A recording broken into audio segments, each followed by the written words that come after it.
Big TV భక్తి సమాచారం WhatsApp ఛానల్లో జాయిన్ అవ్వండి. అన్ని విశేషాలు ఎప్పటికప్పుడు తెలుసుకోండి.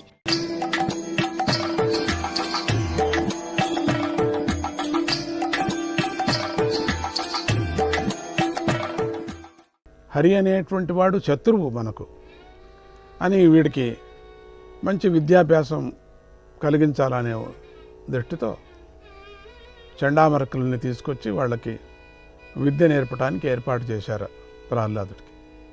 ప్రహ్లాదుడు గురువులు చెప్పినట్టే చదివేవాడు, అన్నీ ఒప్పజెప్పేవాడే. కానీ లోపల హరిధ్యానం మానేవాడు కాదు. లోపల సంగతి ఎవరికి, దాన్ని ఎవరూ పట్టలేరు కదా. బయట ఏమో రిస్ట్రిక్షన్ చేయవచ్చు, బయట వాళ్ళకి హింస పెట్టచ్చు. మనసు లోపల కలిగేటువంటి భక్తి, మనసు లోపల కలిగేటువంటి ఆనందము ఎవ్వరి చేత కూడా ఆపలేరు కదా.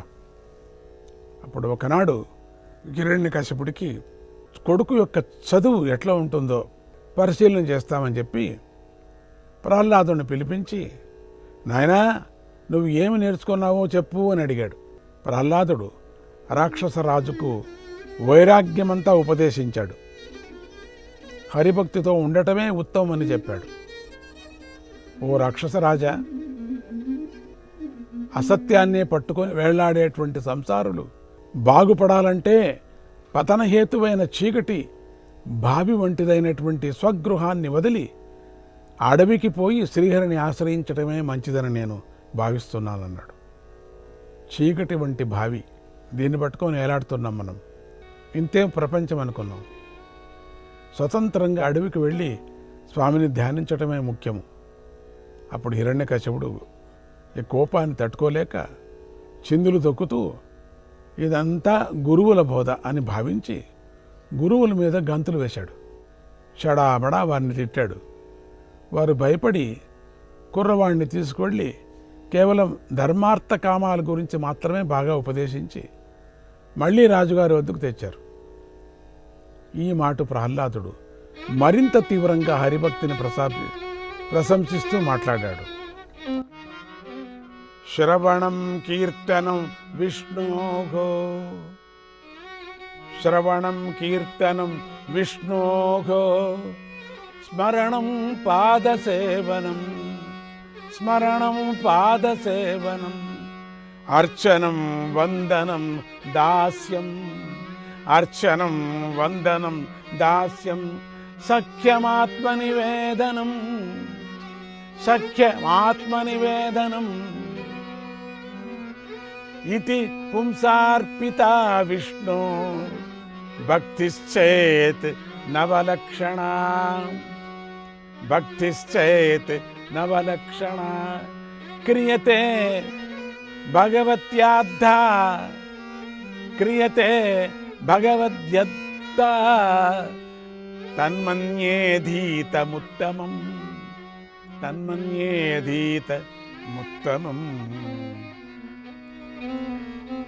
శ్రవణము కీర్తనము, స్మరణము పాదసేవ, అర్చనము వందనము, దాస్యము సఖ్యము, ఆత్మనివేదనమని ఈ 9 రకాలైన భక్తిని భగవంతుడైన విష్ణువు మీద పెట్టుకోగలిగితే అదే చదువులకు సారమని నేను భావిస్తున్నాను అని ఎంతో వినయంగా చెప్పాడు. అప్పుడు హిరణ్యకశిపుడు, ఈ బుద్ధులు నీకెవరు చెప్పారో చెప్పు అని గర్దించి గట్టిగా అడగగా ప్రహ్లాదుడిలా చెప్పాడు. ఇల్లే తమకు వ్రతం అనుకునే వారికి, ఇంద్రియాలకు లోబడి సంసార కూపంలోకి కావాలని ప్రవేశించే వారికి, మళ్ళీ మళ్ళీ నమిలే వారికి, ఎప్పుడూ దాన్నే నములుతూ నములుతూ మళ్ళీ మళ్ళీ అదే ఒక స్నేహితుడు. స్నేహితులు చెప్పగా కానీ, గురువులు బోధించగా కానీ, మరింత తమవుగా కానీ విష్ణుభక్తి పుట్టనే పుట్టదు, లోపల నుంచి పుడుతుందంతే. ఎవరు చెప్పేది కాదు అది. తమ స్వార్థమే పరమ పురుషార్థమని భావించే వారికి, తాము కోరే విషయ సుఖాలను బోధించేవారే గురువులుగా కనిపిస్తారు. వారిద్దరూ ఈశ్వరుని మాయా అనే తాళ్లకు బద్దులై, అందుచేత గుడ్డివాడిని నడిపించే గుడ్డివాడిలాగా వారిద్దరూ కూడా శ్రీహరిని దర్శించలేరు అన్నాడు. ఎంత అద్భుతమైనటువంటి బోధ! ఇక ఇతనిని బాగు చేయటం వల్ల మా వల్ల కాదన్నారు గురువులు. అక్కడ చెప్పింది వేరే, ఇక్కడ చెప్పేది వేరే, ఏంటో తెలియటం లేదు. హిరణ్యకశిపుడు బాలకుడై పైన ఆగ్రహించి భటులను పిలిచి వీడిని దండించి చంపండి అని ఆజ్ఞాపించాడు. వారు ప్రహ్లాదుడిని దండించారు. వారు ఎంత కొట్టినా ప్రహ్లాదుడికి కొంచెం కూడా దెబ్బ తగలేదు. ఆ పరమాత్ముడే భరిస్తున్నాడు అంతా కూడా. హాయిగా హరిస్మరణంలో లీనమై ఉన్నాడు.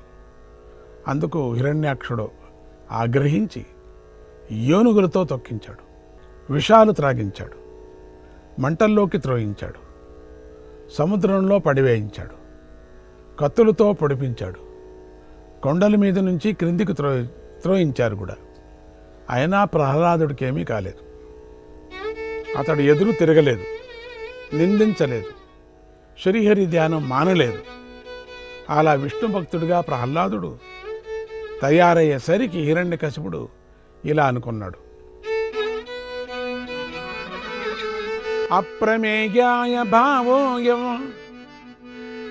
అప్రమేయాను భావోయం అకుతచ్చిద్వయో మరగ అకుతచ్చిద్వయో మరగ మానమేత విరోధేన నూనమేత విరోధేన మృత్యుర్మే భవితానవ మృత్యుర్మే భవితానవ. వీడి ప్రభావం కొలవడానికి వీలు లేకుండా ఉంది. వీడికి దేనివల్ల భయమే కలగటం లేదు, పోని మరణము కలగటం లేదు. వీడితో విరోధం పెట్టుకోవటం వల్ల నాకే చావు వస్తుందేమో, ఇది ఖాయమేమో అనుకున్నాడు. అప్పుడు గురువులు, రాజా కొంచెం వయస్సు వస్తే వాడే మారుతాడులే, కోపాన్ని విడవండి అని హిరణ్యకశిపుడికి నచ్చజెప్పి ప్రహ్లాదుని మళ్ళీ తీసుకొని వెళ్ళి అర్థకామాల గురించి విశేషంగా బోధించసాగారు. ఈసారి యొక్క బోధలు ధర్మం గురించి చెప్పడం మానేశారు. ఆటల సమయంలో ప్రహ్లాదుడు పిల్లలందరినీ పోగేసి అర్థకామాల వల్ల ప్రయోజనం లేదు, అందరికీ హరిభక్తే ముఖ్యమని బోధించి పిల్లలందరినీ భక్తులుగా చేసాగాడు. అక్కడ ఉండేళ్ళంతా హరిభక్తులైపోయారు. రాక్షసుల పిల్లలందరూ ఈ నారాయణ నారాయణ అంటూ ఇంట్లోకి ప్రవేశిస్తుంటే భూత పేతాలంతా పరిగెత్తిపోయేవట. పిల్లలారా రండి, శ్రీహరి లీలాజాలాన్ని తెలుసుకుందరు కానీ అంటూ వాళ్ళతో పాడేవారు. ఆడేవాడు, భజించేవాడు, పరమాత్ముడి యొక్క తత్వం బోధించేవాడు. అర్థంలో కామంలో ఆసక్తి కలిగి అవే విద్యలుగా కలవారికి ఎప్పుడైనా శాంతి ఉండటం చూశామా మనం? మీరు ఎవరైనా విన్నారా? మీరు దుఃఖాలు పోవటం చూశామా? నరజన్మ ఎత్తిన వాడు చిన్నప్పటి నుంచే భగవద్ధర్మాలను అభ్యాసం చేయకపోతే ఆత్మకి మిత్రుడైన విష్ణువు యొక్క సన్నిధి మనకెలా లభిస్తుంది? 100 ఏళ్ల వయస్సులో సగం నిద్ర మింగేస్తుంది కదా. 100 ఏళ్ల వయస్సులో సగం నిద్ర మింగేస్తుంది. మిగిలిన సగంలో బాల్యము, ముసలితనము, వ్యాధులు ఇక ఆక్రమించగా అజ్ఞుడు కాలం అంటే యముడు దగ్గరకు వచ్చాడని గ్రహించడు. కనుక మనకు విషయాలపై ప్రసంగం వద్దే వద్దు. అపవర్గ మోక్ష స్వరూపుడైనటువంటి నారాయణుడితోనే సంగం కలుగుగాక. నారద గురుదేవులు ఉపదేశించిన నమో నారాయణ మంత్రాన్ని జపిద్దాం. అమృత స్వరూపమైన సచ్చిదానందాన్ని పొందుదాం. ప్రహ్లాదుడు చేస్తున్న ఈ బాలబోధలను గురించి క్రమంగా గురువులకు తెలిసింది. వారు కూడా భయపడి హిరణ్యకశిపుడు వద్దకు వెళ్ళి, మహారాజా, నీ కొడుకు పిల్లలందరినీ భక్తులుగా చేసేస్తున్నాడు అని గోలబెట్టారు. ఈ రాజ్యమంతా హరిభక్తి అయిపోతుంది. అప్పుడు హిరణ్యకశిపుడు ఆగ్రహించి ప్రహ్లాదుని పిలిచి, ఓ ప్రహ్లాద, నేను ఇప్పుడే నిన్ను చంపేస్తాను, నీకు దిక్కెవరో చెప్పు అన్నాడు. ప్రహ్లాదుడు, నాకు విష్ణువే దిక్కు. ఈ రాక్షస భవనాన్ని విడిచిపెట్టి మనస్సును సమంగా భేదాలు లేకుండా ఉంచుకో. మనం జయించని మనస్సే మనకు శత్రువు, కానీ నిజానికి లోకంలో వేరే శత్రువులే లేరు. అలా మనస్సును సమంగా ఉంచుకోవటమే విష్ణువుకు అసలైన పూజ అన్నాడు ప్రహ్లాదుడు. హిరణ్యకశిపుడు, ఆ విష్ణువు నా తమ్ముణ్ణి చంపాడు, అందుకోసం నేను వాడికై ముల్లోకాలు వెతికాను, వాడెక్కడా కనిపించలేదు. కనుక వాడు లేడు, లేనివాడు నిన్నెలా రక్షిస్తాడు అన్నాడు. అప్పుడు ప్రహ్లాదు, విష్ణువు ఉన్నాడు, సర్వత్రా ఉన్నాడు.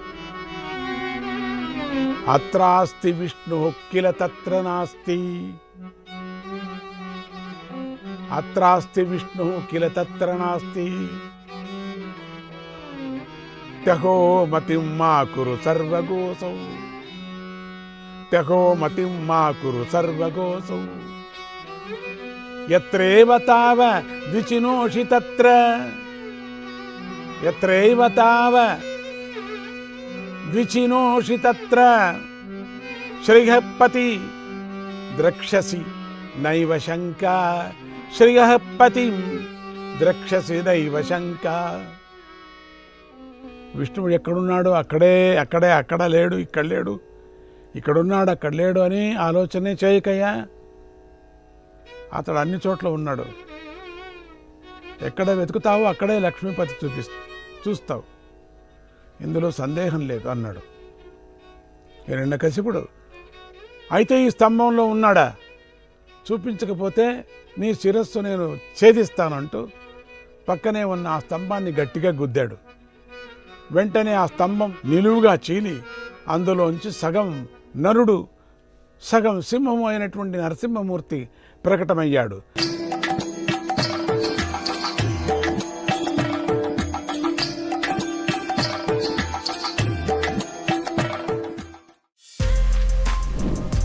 For more videos like this, subscribe Big TV channel.